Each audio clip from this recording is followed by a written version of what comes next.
Hello everyone, another update on the MGB GT from 1969. This is another video of the cylinder head. As you know, I was leaving then to the machine shop to have a bit of work done in order to get it running. Well, it should be running, so I had planned to get 4 new exhaust valve seats put in order to run it on unleaded fuel and also get a head skim.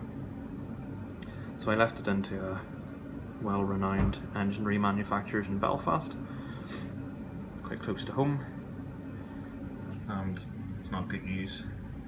As you can see here in cylinder number 2, they've cleaned up around the exhaust valve seat, and as you can see, it's seen better days.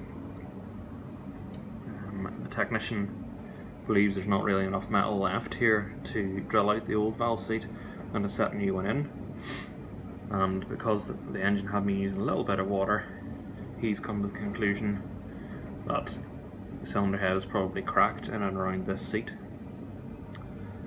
So that's a bit of a setback. Currently I'm trying to price around for a good cylinder head, so I'll keep you posted, but if you have any clever suggestions in the meantime, please get in touch. As always, I'm happy to hear your comments and feedback.